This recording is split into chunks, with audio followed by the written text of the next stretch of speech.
The Crypto Markets Update is brought to you by KuCoin, the best place to find the next crypto gem. So the markets are still processing some hawkish statements from Chair Powell on yesterday.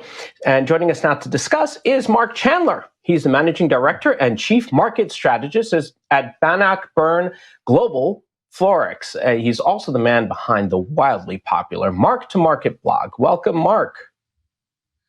Thank you. Thanks for having me. So, yeah, we're seeing some interesting things right now.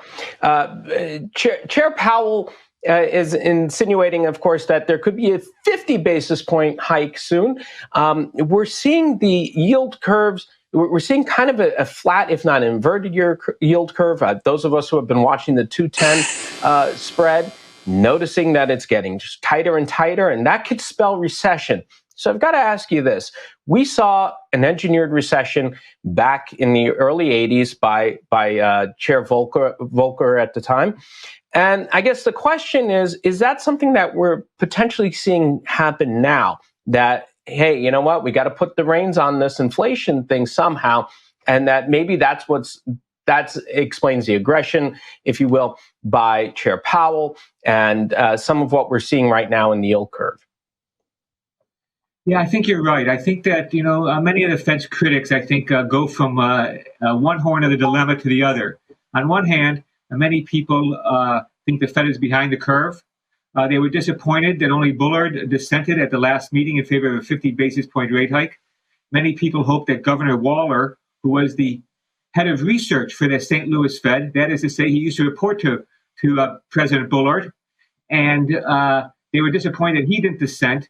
But yesterday's comments by Powell, as you highlighted, open up the door now, underscore the risk of 50 basis points hikes. And I should say that the market is right now, looking at the Fed funds futures, the market's pricing in about 190 basis points of tightening before the end of the year.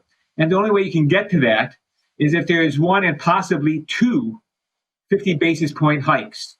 And I do think that there is concern that if the Fed reacts to inflation aggressively, that the economy is fragile, or fragile enough in light of fiscal tightening, the doubling of the price of oil, and many people, like myself, are concerned that the Fed are going to continue to raise rates until something breaks. And the thing that's going to break is the economy.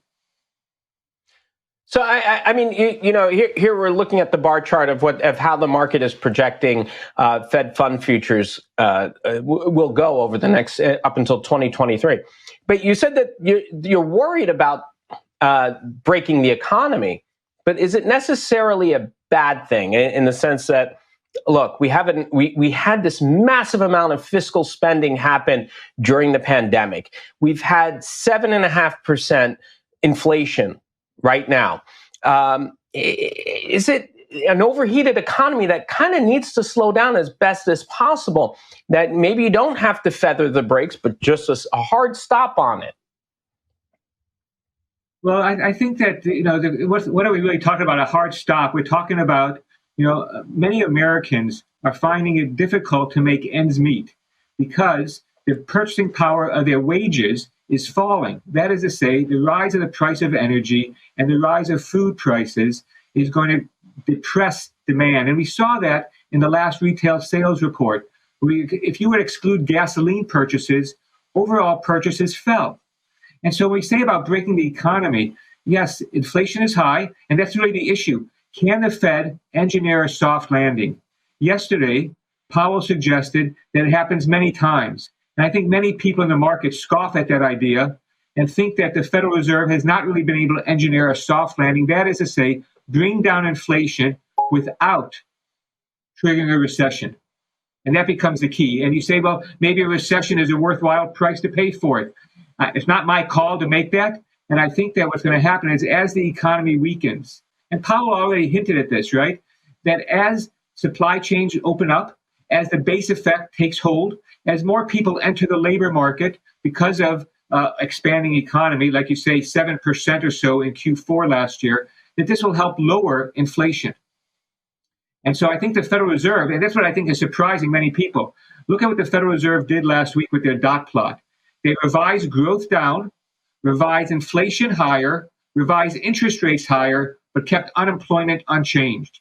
And so I asked myself, what's wrong with that picture? The Federal Reserve, I think, is playing up the possibility of the soft landing, that is to say, not an increase in unemployment. And I think many people are going to be surprised then when we do get a rise in unemployment.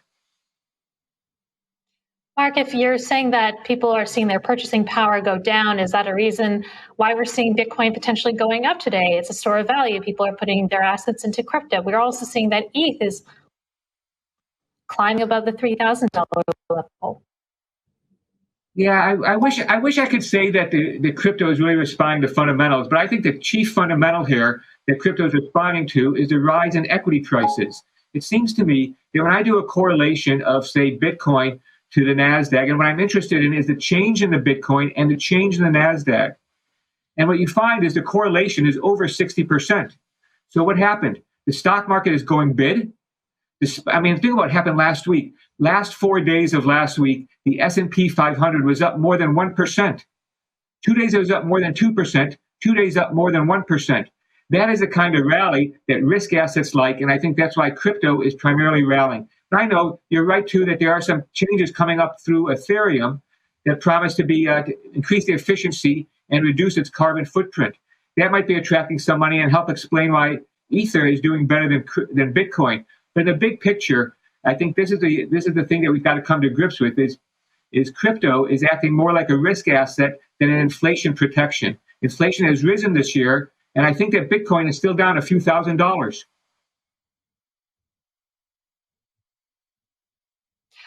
Well, Bridgewater says on Goldman Sachs did their first over-the-counter trade.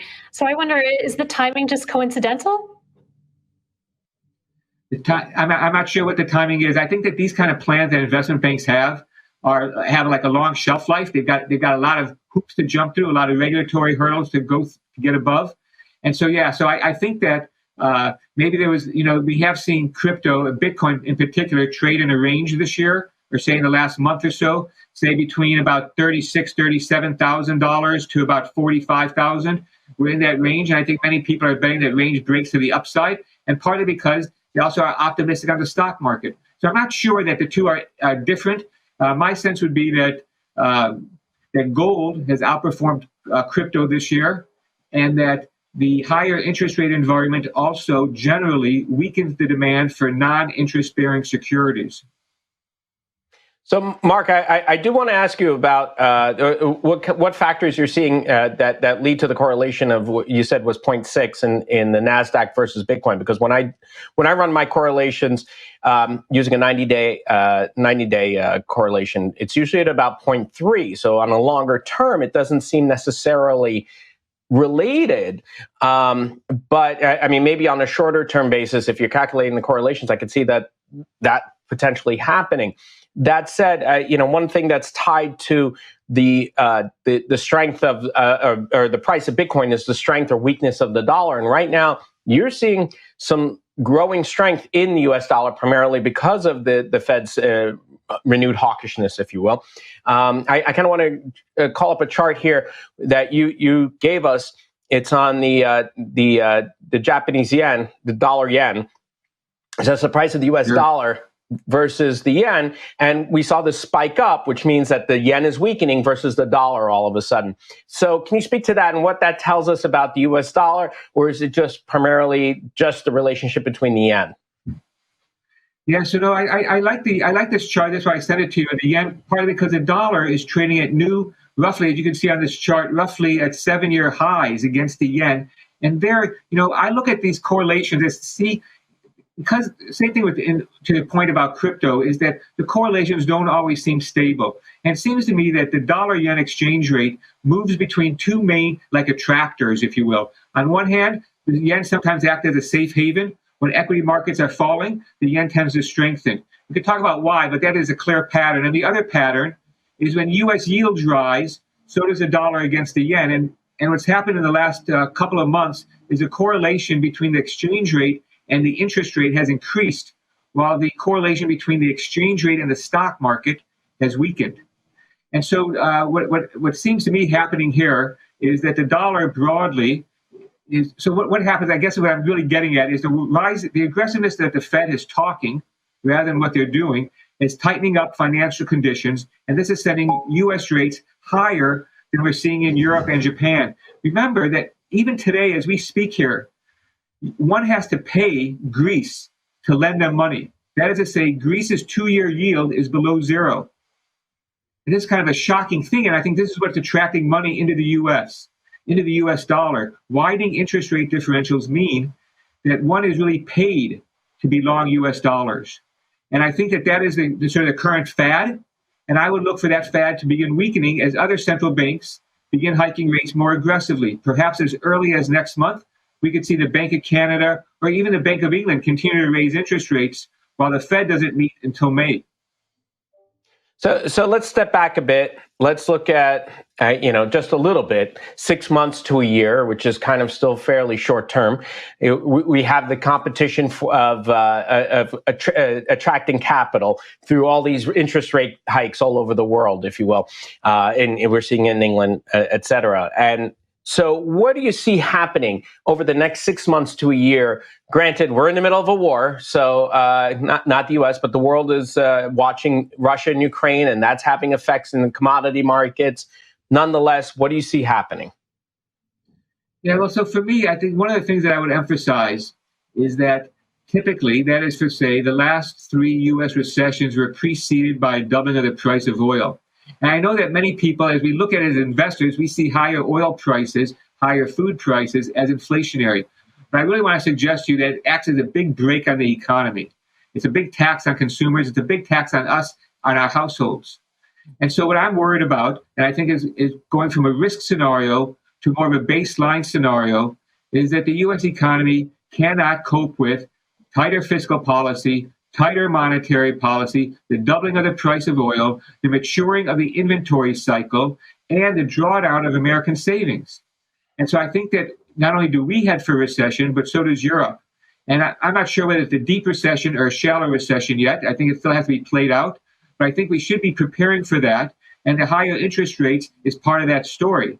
And so I think that what's going to happen is that the U.S. economy, we have very slow growth here in Q1. Powell already hinted it. I think the Atlanta Fed is talking about 1.2% growth in Q1. Maybe we get a little bit of a bump in Q2, partly because, remember, COVID began the year at a soft note for us. But I think in the second half of the year, we're going to be lucky to grow 3%. And by the end of the year, I think we're going to be looking at below-trend growth. And that's what's going to get the Federal Reserve, what's going to stop the Federal Reserve from hiking when the economy begins weakening. This is going to be the first Fed rate hikes since those late 70s, early 80s. The Fed is raising rates, even though real earnings, that is, our take-home pay adjusted for inflation, is falling. And so I'm concerned about the outlook for the U.S. economy. I'm concerned that that these combination of forces slow the U.S. economy, tilt us into recession, and that also helps lower the price pressures.